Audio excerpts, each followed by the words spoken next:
Cette année, étant donné que Rosh Hashanah tombe vendredi, jeudi et vendredi, puis on suit avec Shabbat, on va devoir faire quelque chose qui s'appelle Eruv Tavshilin. Eruv Tavshilin, une takana de nos sages, une instauration qui consiste à dire que si, étant donné qu'on n'a pas le droit de préparer, de faire des préparations d'un jour pour un autre, le premier jour de Rosh Hashanah, on ne peut pas préparer pour le deuxième jour.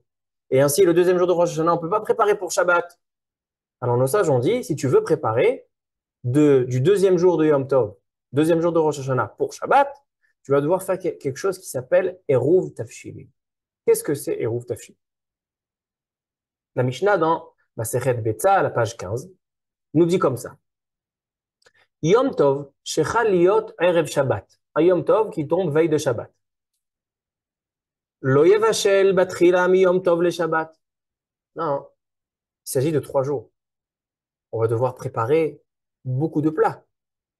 Moi, j'ai envie de préparer pendant le deuxième jour de Yom Tov, après le repas, la femme veut préparer, on a le droit de cuisiner Yom Tov. Elle veut faire la daf du lendemain. Elle veut préparer la soupe pour le soir. Aujourd'hui, la majorité prépare tout d'avance. Est-ce qu'aujourd'hui, on a besoin, ceux qui préparent tout d'avance, ils ont besoin de faire Eruv Tavshilin? S'il faut Eruv Tavshilin, c'est Bracha Levatala. Donc ça sera Bezrat Hashem, notre thème.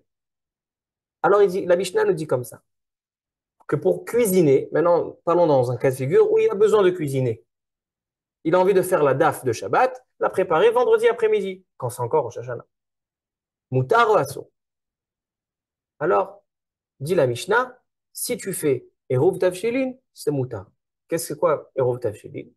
Avant l'entrée de Rosh Hashanah, tu prépares minimum un plat, un œuf, c'est considéré un plat, avec aussi un pain, ça c'est facultatif, et il va réciter la bracha, Baruch ata Hashem Elokeinu melech haolam asher kideshanu b'mitzvotav v'tzivanu al mitzvat eruv, et il va tout de suite dire, grâce à ce eruv-là, eruv veut dire mélange.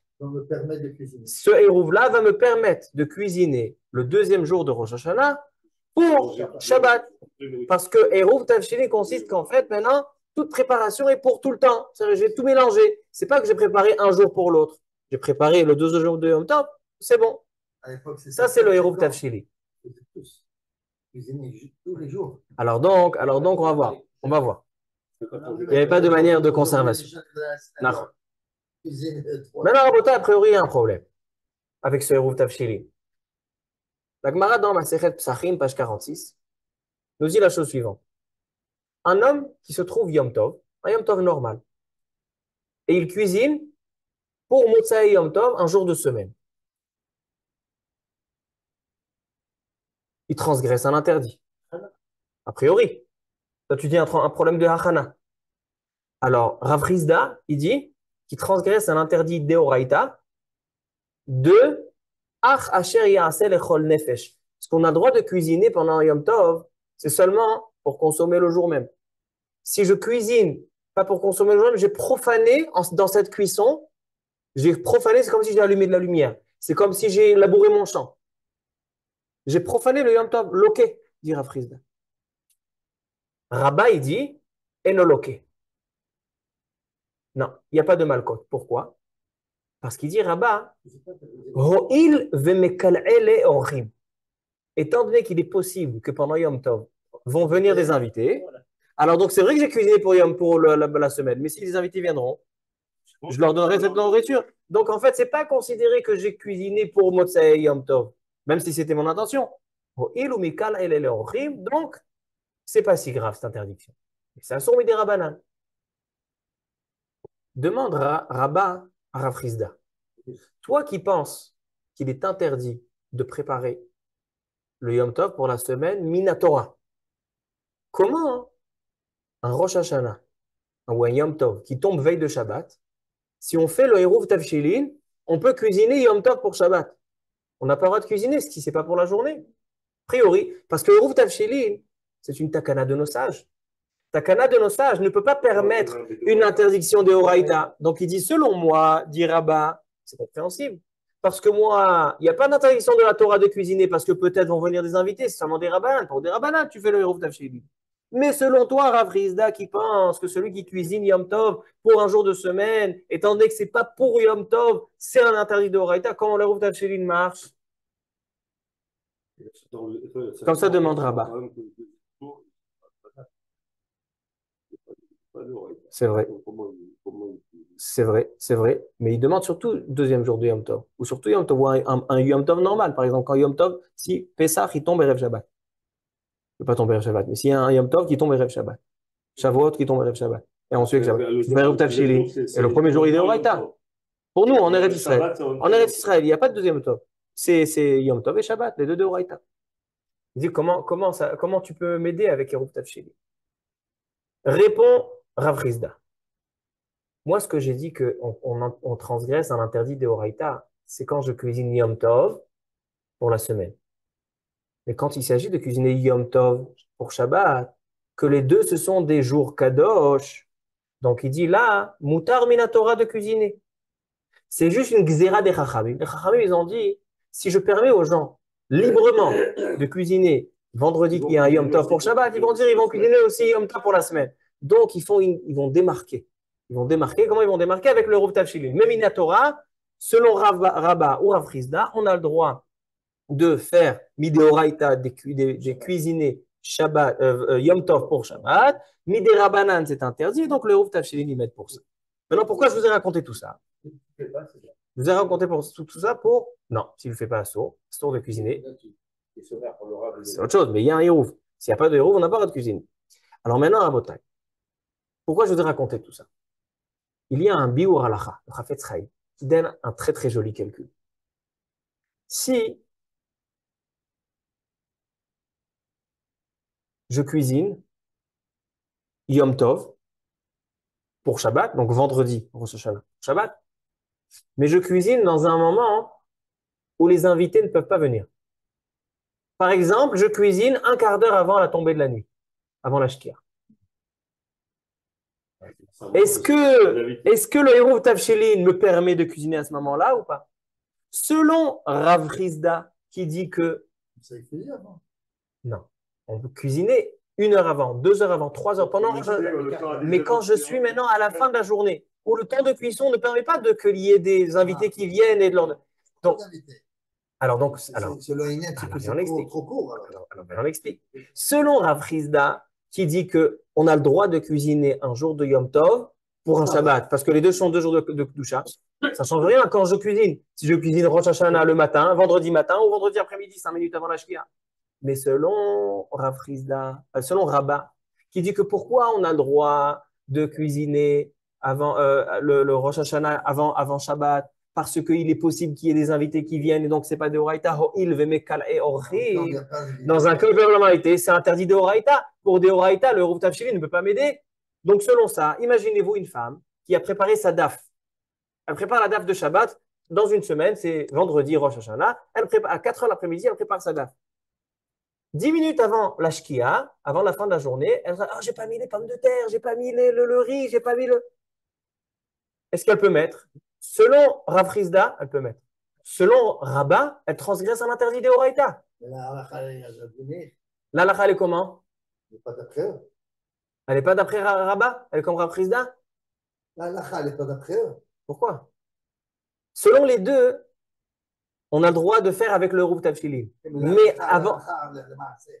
C'est comme qui on a tranché? Comme Rabat ou comme Rav Rizda? Rabat. Si c'est comme Rabat, alors elle transgresse un interdit d'Oraïta.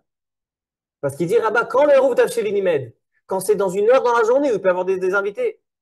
Mais si je suis dans un moment dans la journée où il ne peut pas avoir d'invités, Minatora, je n'ai pas le droit. Donc le Rouv Tavshilin ne peut pas me demander. Alors ça, c'est la question du Biur Halacha, le Chafetz Chaim. Et Ravad Yosef, il le ramène. Et il dit que dans le calcul de la Gemara, regardez comment on étudie la Gemara. Rabat, il a demandé à Rav Rizda. Selon moi, qu'il peut y avoir des invités, je comprends comment le Hérouv Tavshilin il peut marcher. Mais selon toi, Rav Rizda, qui pense que celui qui cuisine Yom Tov pour la semaine, il transgresse un interdit de Horaïta. Alors comment le Hérouv Tavshilin t'aide? Il lui a répondu, selon moi, on a le droit de cuisiner étant donné que c'est 2 jours Kadosh. Il dit le Lachon Limoudim que selon le Beth Yosef, dans la maskana, c'est-à-dire dans la conclusion de cette Gemara, Rabba a accepté les propos de Rav Frisda.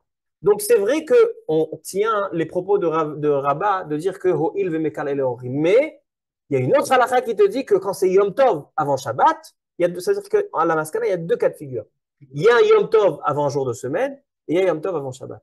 Yom Tov avant un jour de semaine, tout ce qu'il est permis, mina Torah, de cuisiner, c'est seulement parce qu'il y a Ho'il, il peut avoir des invités. Mais si je cuisine 5 minutes, 10 minutes, un quart d'heure avant la Shkia, je transgresse un interdit de Horaïta. Ça, c'est quand c'est avant la semaine. Mais quand c'est un Yom Tov avant un Shabbat, Rabba est d'accord avec Rav Frisda, qu'étant donné que ce sont 2 jours Kadosh, on peut cuisiner. Donc il dit Bediavad, le Fatrila, mais ça il faut savoir. Rabbi Yosef et Rabbi Tzemachal dit le Fatrila. Okay. Voilà. Alors il dit Alachale Maase le Fatrila, on essaie de faire la Khumra. Et comme ça ils disent tous les poskim, de cuisiner tant qu'il fait encore bien jour. 3 heures l'après-midi, 4 heures l'après-midi. Comme ça, il y a des invités qui peuvent venir.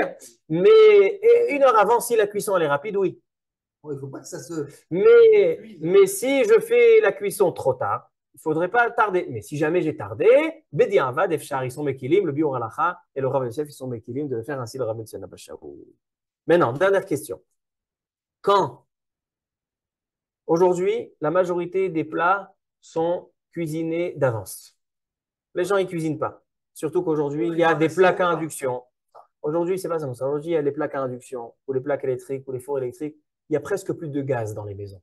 Il y a encore des maisons avec le gaz. Mais il y a beaucoup de maisons où il n'y a plus de gaz. Et donc, il n'y a plus aucun moyen de cuisiner. Sauf si tu cuisines sur la plaque. Sur quoi tu vas cuisiner? Tu ne peux pas allumer le four, Yom Tov. Sauf si tu mets sur minuterie. Mais bon, aujourd'hui, de manière générale, les gens cuisinent tout avant. La question, elle est-ce que je dois faire le Eruv Tavshilin? Et si j'ai envie de faire le Eruv Tavshilin et je récite la bracha, je fais bracha levatala? Parce que le Eruv Tavshilin, il vient pourquoi? Pour te permettre de cuisiner. Si je n'ai pas besoin de cuisiner, alors pourquoi faire le Eruv Tavshilin? Le bracha levatala. Hein? Ainsi, si j'ai invité, comment je fais? Alors, à Botaï, il y a un Shulchan Aruch qui ramène une machloket.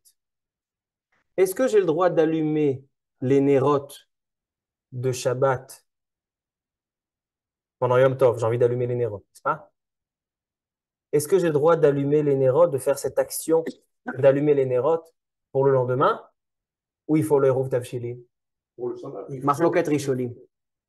Il y en a qui disent, si je profite de la bougie avant, ok, mais si je ne profite pas de la bougie, j'allume dans une. Le principe de c'était justement pour alors, mélanger, donc certains. pour Oui, alors, on est en train de dire, je ne cuisine pas, je ne cuisine pas. Est-ce que j'ai. Alors, certains disent que si je n'ai pas fait de Eruv Tavshilin, c'est vrai que tu as tout cuisiné avant. Il y a un juif, il va dire, moi, ma femme, elle a tout préparé. Je ne fais pas l'Eruv Tavshilin. Selon certains poskim, ramenés dans le Shulchan Aruch, tu n'as plus le droit d'allumer les nérotes. Pourquoi? Parce que tu allumes les nérotes pour le deuxième jour. Tu fais une action pour le deuxième jour. Tu allumes du feu pour le deuxième jour. C'est assourd. Il y a besoin de Eruv Tavshilin pour les nérotes. Et ainsi, on le dit. Dans l'Eruv Tavshilin, on dit qu'avec ce Eruv-là, on va avoir le droit de cuisiner et d'allumer les nérotes. Mais étant donné que c'est une marloquette, et il y en a qui pensent que même si je n'ai pas fait le Eruv Tavshilin, je peux allumer les nérotes. Alachale Maase, tu feras Eruv Tavshilin sans bracha. Donc, Alachale Maase. Donc, Alachale Maase. Alachale Maase. Donc, Alachale Maase. Donc, Alachale Maase, Rabbi Gilbert, il dit juste, un homme qui a préparé tous ses plats avant Yom Tov, s'il veut gagner une mitzvah de Eruv Tavshilin, qu'il fasse Eruv Tavshilin avec bracha et qu'il fasse une cuisson quelconque. Par exemple, qu'il rajoute de l'eau dans le kumkum. C'est une possibilité.